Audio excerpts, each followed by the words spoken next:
देश में समान नागरिक संहिता को लेकर चर्चा और विरोध चल रहा है।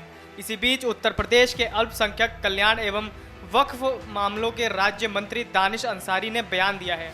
उन्होंने कहा कि बीजेपी की सरकार सभी पक्षों से बातचीत करके और जनता की राय से ही समान नागरिक संहिता लागू करने की दिशा में आगे बढ़ेगी।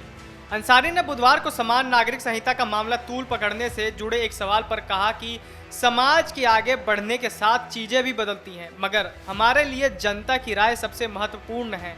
हम सभी पक्षों से बातचीत कर और जनता से पूछ करके ही समान नागरिक संहिता की तरफ आगे बढ़ेंगे।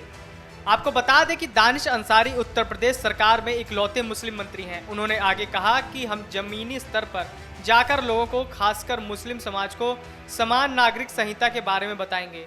हम कौमी चौपाल के माध्यम से सरकार की मंशा को लोगों के सामने रखेंगे।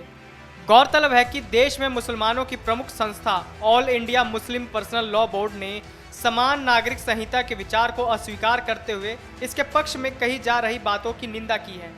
बोर्ड के महासचिव मौलाना खालिद सैफुल्लाह रहमानी ने मंगलवार को एक बयान में कहा कि उत्तराखंड, उत्तर प्रदेश और केंद्र की सरकार द्वारा समान नागरिक संहिता का राग अलापना फिजूल बयानबाजी के अलावा और कुछ नहीं है।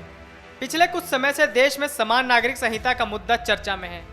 ये बीजेपी के एजेंडे में शामिल एक प्रमुख मुद्दा भी है।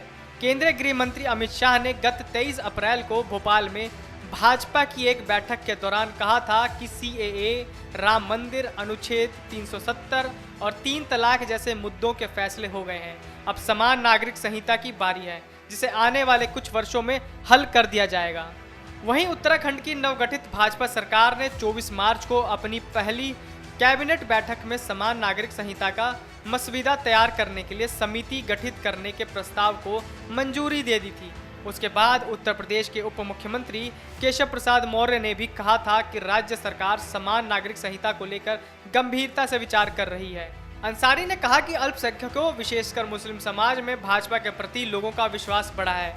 उसे यह मालूम हो गया है कि भाजपा सरकार बिना किसी भेदभाव के समाज के सभी वर्गों के लिए पूरी ईमानदारी और तत्परता से काम कर रही है। उन्होंने आरोप लगाया कि पिछली सरकारों के स्वार्थपूर्ण रवैये की वजह से देश के मुसलमान विभिन्न क्षेत्रों में पिछड़ गए हैं। उन्होंने कहा कि तथाकथित धर्मनिरपेक्ष दलों ने मुसलमानों को सिर्फ वोट बैंक समझा और चुनाव जीतने के बाद उन्हें उनके हाल पर छोड़ दिया। धीरे धीरे मुस्लिम समाज ने उन दलों की सच्चाई को समझा और उन्हें नकारना शुरू कर दिया। यही वजह है कि मुस्लिम बहुल क्षेत्रों से भी भाजपा जीत रही है। समान नागरिक संहिता क्या है, आइए आपको बताते हैं। यूनिफॉर्म सिविल कोड को हिंदी भाषा में समान नागरिक संहिता कहा जाता है। इसका मतलब ये होता है कि देश के हर शहरी के लिए एक जैसा कानून लागू हो। इसके तहत एक शहरी किसी भी धर्म, मजहब से संबंध रखता हो, सभी के लिए एक ही कानून होगा। इसको धर्मनिरपेक्ष कानून भी कहा जा सकता है। आपको बता दें कि समान नागरिक संहिता केवल एक ही राज्य में ही अमल हो पाया है और वो राज्य है गोवा। इस राज्य में पुर्तगाल सरकार ने ही इसे लागू किया था और 1961 में गोवा सरकार भी इसी कोड से बना था। Video desk अमरउजाला.com। डाउनलोड करें अमर उजाला ऐप और पाएं खबरें लगातार। अगर आप ये वीडियो YouTube पर देख रहे हैं तो हमारे चैनल को सब्सक्राइब करें और बेल आइकन को दबाना ना भूलें। अगर आप Facebook पर ये वीडियो देख रहे हैं तो हमारे पेज को लाइक करें।